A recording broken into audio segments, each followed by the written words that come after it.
Hallelujah. मेरा नाम Paul Tariq Khan है और आज फिर एक नई वीडियो में आपके सामने आया हूँ। मेरे प्रियजनों, हमेशा की तरह वीडियो में वचन में जाने से पहले कुछ बातों को शेयर करना चाहूंगा और वो बात यह है मेरे प्रियजनों, परमेश्वर का वचन, इस बात को ध्यान रखें हालेलुया, कि जब प्रभु का वचन अपने मुख से निकलता है तो इसलिए निकलता है ताकि वो व्यर्थ नहीं जाए पर अपने काम को पूरा करके जाए। पर आज इंसान बोल देता है पर बोलने से पहले वो इस बात को ध्यान रखें, वो ये चीज नहीं समझ पाता कि जो मैं बोल रहा हूँ वो परमेश्वर के सामने एक वाचा है। वैसे ही परमेश्वर ने भी एक बात कही अपने वचन में। अगर आज हम जिस टॉपिक के विषय में बात कर रहे हैं वो है हल। हल के ऊपर बात करी और हल का ये है कि यीशु मसीह ने कहा, लूका 9:62, अगर आपकी स्क्रीन पे दिख रहा होगा तो यीशु मसीह ने कहा, यीशु ने उससे कहा कि जो कोई अपना हाथ हल पर रख कर पीछे देखता है वे परमेश्वर के राज्य के योग्य नहीं है।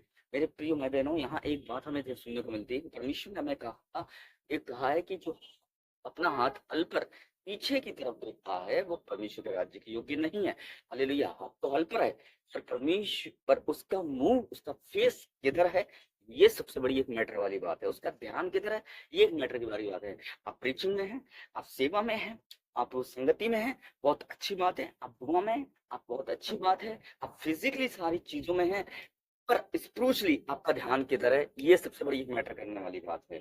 आपका ध्यान किधर। देखो, प्रभु ने उससे कहा, आ, आदम हवा से बोला, कहा ये फल मत खाना।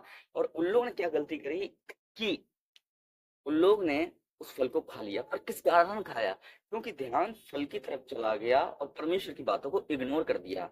आपका ध्यान कब भटकता है, जब आप परमेश्वर की बातों को इग्नोर करते हो और आप पीछे देखने लगते हो। आज परमेश्वर के राज्य में आप, आज प्रीचिंग में, आज संगति में, आज एक अच्छी प्रेयर मीटिंग में, कॉन्फ्रेंस में आप है ना, आप बंद कमरों में प्रभु के साथ समय बिताते हैं। पर इस बात को ध्यान रखें, जब तक आपकी फिजिकल बॉडी ही वहां रहेगी और आपका ध्यान आउटसाइड रहेगा तो वो सारी इबादत और प्रेस्टीज और भक्ति करना व्यर्थ है। जब आपका फिजिकल बॉडी वहां पर है तो जरूरी है कि आपका स्पिरिचुअल ध्यान भी खुदा से कनेक्ट होना चाहिए। पर जब तक हमारा स्पिरिचुअल ध्यान ध्यान खुदा से कनेक्ट नहीं होगा तो इस बात का ध्यान रखना, आपका ध्यान भटकता रहेगा और आप पीछे की ओर देखते रहेंगे। परमेश्वर ने कहा, यीशु मसीह ने कही, ऐसा इंसान परमेश्वर के राज्य के योग्य नहीं है। खाली खुदावन ने हमें शरीर के रूप में नहीं मांगा है कि हम शरीर, हमारा जिस्म ही खुदा के हैकल में इबादत और प्रेस्टिज करे।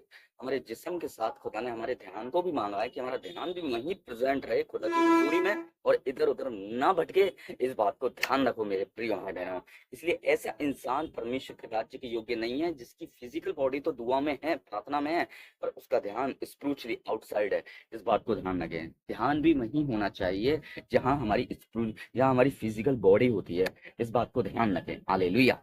तो ऐसा इंसान परमेश्वर के राज्य के योग्य नहीं है, पर ऐसा इंसान परमेश्वर के राज्य योग्य है जो अपने फिजिकल तौर पे भी परमेश्वर की हुजूरी में है और स्पिरिचुअल तौर पे भी और ध्यान के तौर पे भी परमेश्वर की उपस्थिति में है। इस बात को ध्यान रखना। अगर आदम और हवा स्पिरिचुअली परमेश्वर की उपस्थिति में होते तो उनका ध्यान भटकता नहीं, उनका ध्यान परमेश्वर की तरफ रहता और वो इस गुनाह से बच जाते और मानव जाति पर गुनाह नहीं आता। तो आज देखिए, आज फल परमेश्वर के राज्य की तरह है। हाल तो हम अब तो हल पर है, हम हाथ तो हल पर है, परमेश्वर के राज्य के अंदर है, पर ध्यान की तरफ भटक रहा है। ध्यान आउटसाइड है। मैं उन विश्वासियों से कहना चाहता हूँ, उन लोगों से कहना चाहता हूँ, मैं हर किसी से नहीं कह रहा ये वाली बात, पर मैं उनसे कहना चाहता हूँ जिनके साथ ऐसा प्रॉब्लम होती है, ताकि वो इसलिए इस टॉपिक पे बात करना चाह रहा हूँ कि आप इस प्रॉब्लम से बाहर आ सकें और इससे नजात पा सकें। क्योंकि जब से परमेश्वर के साथ आपकी कनेक्टिंग नहीं होगी, आप तो आपको क्या हो सकता होगा कि आप परमेश्वर में नहीं बढ़ पाएंगे। परमेश्वर के साथ कनेक्टिंग होना बहुत जरूरी है। जैसे एक मोबाइल के डाटा की कनेक्टिंग सिम के साथ होती है और वो क्या उसमें टावर आ जाते ही हमारी कनेक्टिंग हमारे परमेश्वर के साथ होनी चाहिए। हमारे ध्यान की कनेक्टिंग स्पिरिचुअल तौर पे, तब हमारी टावर हमारे अंदर काम करेंगे। इस बात को ध्यान देना, तब परमेश्वर के टावर हमारे अंदर सर्फ होंगे और जब वो टावर सर्फ होंगे तब वो दूसरों को भी क्या करेंगे, सप्लाई दे पाएंगे। जो वैसे ही आपका ध्यान भी परमेश्वर की तरफ कनेक्ट होगा तो आप भी दूसरों को सप्लाई दे पाएंगे, वो सप्लाई जो परमेश्वर ने हमें देने के लिए कही है कि मेरे सुसमाचार अन्य जातियों में प्रचार करो। तो हल का मतलब यही है। और हल अगर हाथ पर है, अगर हाथ आपका हल पर है तो आपका ध्यान भी आगे ही होना चाहिए, पीछे नहीं। सबको जय मसीह की। Praise the Lord. सबको जय मसीह की।